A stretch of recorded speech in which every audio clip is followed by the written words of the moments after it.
Assalamualaikum warahmatullahi wabarakatuh. Halo anak-anak, setelah membahas Kerajaan Demak, kita beralih ke Kerajaan Mataram Islam. Nah, Kerajaan Mataram Islam ini merupakan kelanjutan dari Kerajaan Demak dan Pajang. Kita bahas sultannya yang pertama. Jadi sultan pertamanya sebenarnya Sultan Hadiwijaya ya.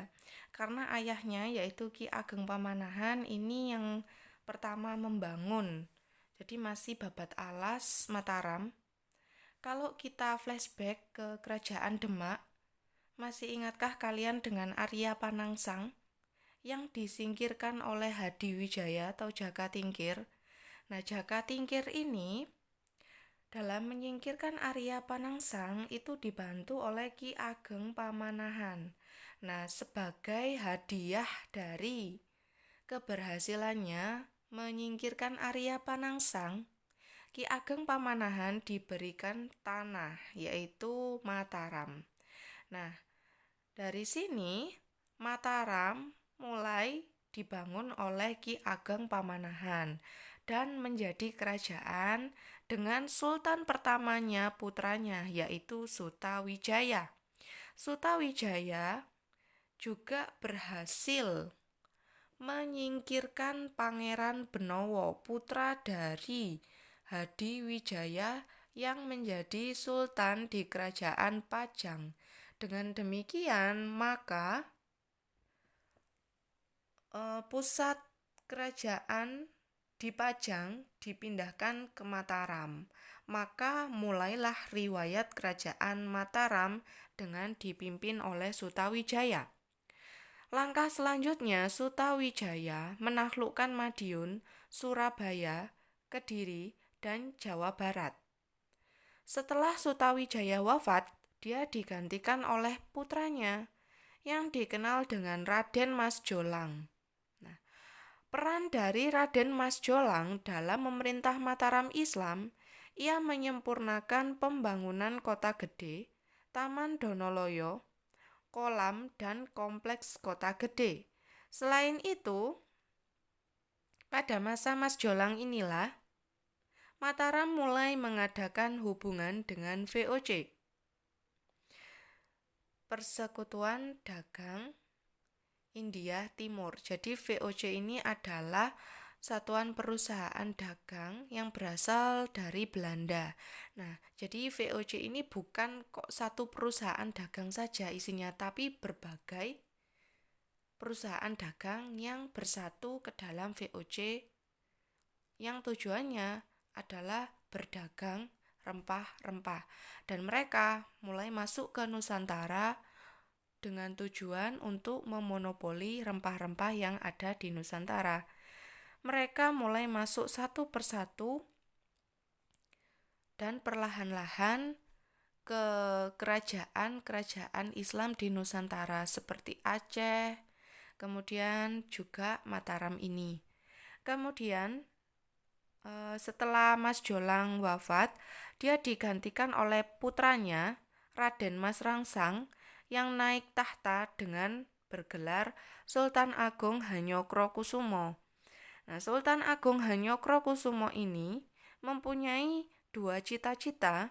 Yang pertama, ingin menyatukan Jawa di bawah kekuasaan Mataram. Dan yang kedua, mengusir bangsa asing termasuk VOC.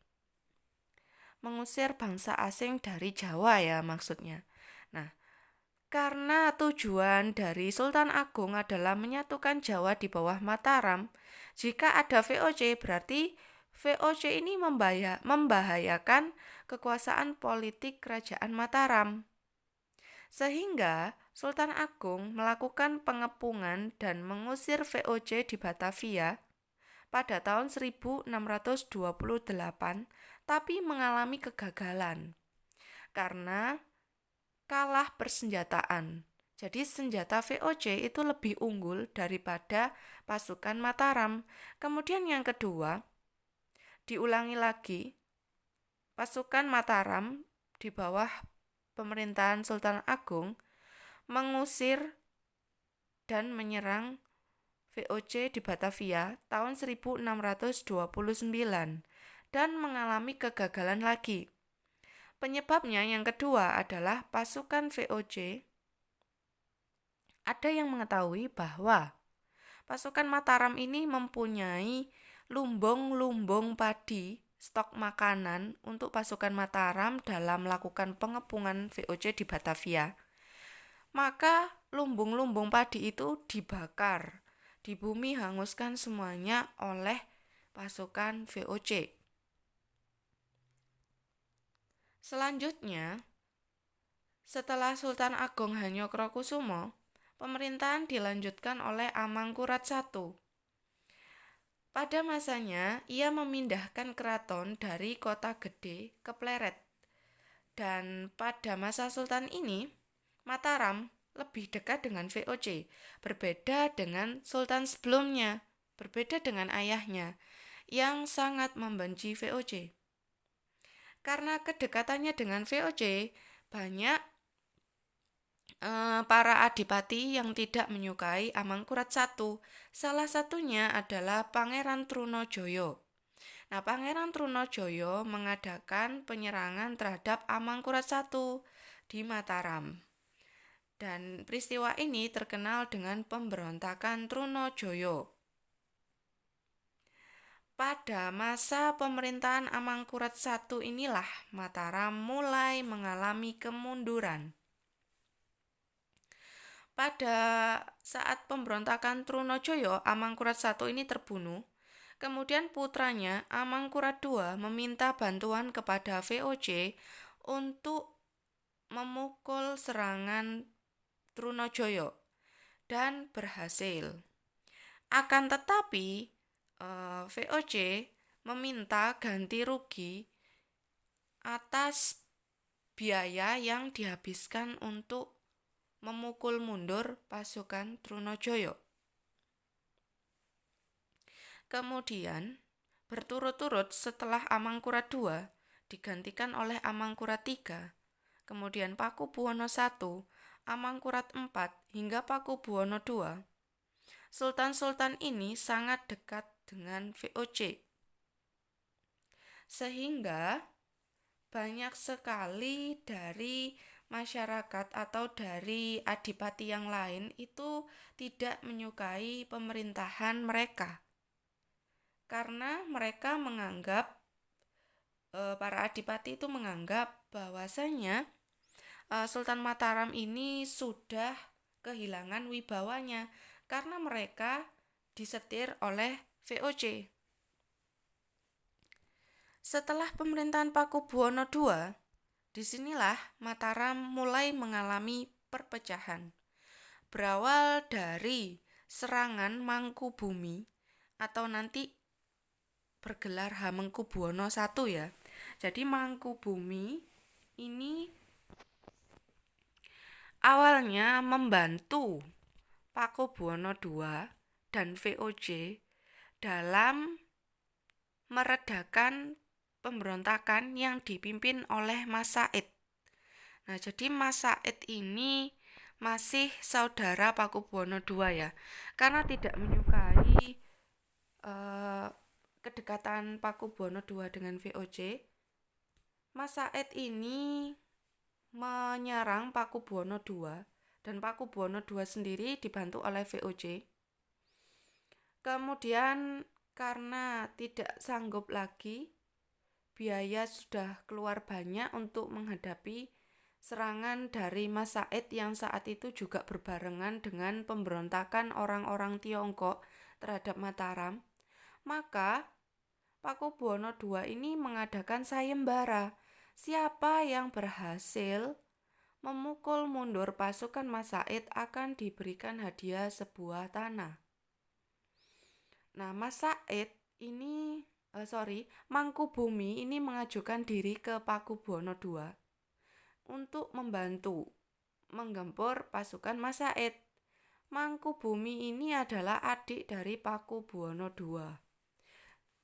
Untuk mengetes seberapa jauh kejujuran Pakubuwono II, Hamengkubuwono I atau Mangkubumi membantu untuk memukul mundur pasukan Masaid.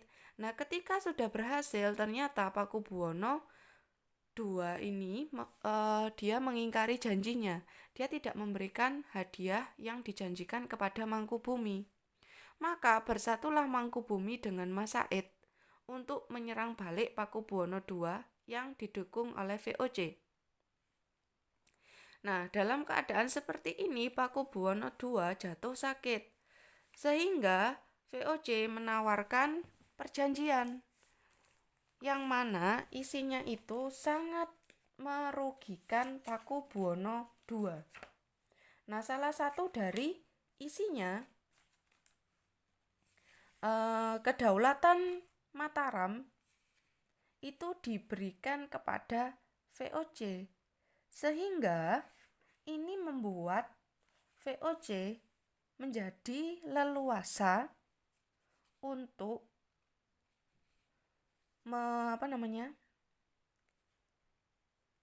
mengikut campuri urusan pergantian sultan. Jadi yang dikehendaki oleh VOC ini adalah keturunan dari Pakubuwono saja yang berhak menjadi sultannya Mataram. Sedangkan anak turun dari yang lain itu tidak boleh. Kemudian selanjutnya dari sini maka disimpulkan bahwa Sultan dari Mataram tidak lagi punya hak untuk menentukan siapa Sultan Mataram berikutnya. Kemudian Pakubuwono II ini berarti sudah menyerahkan kerajaan Mataram secara de facto dan de jure kepada VOC.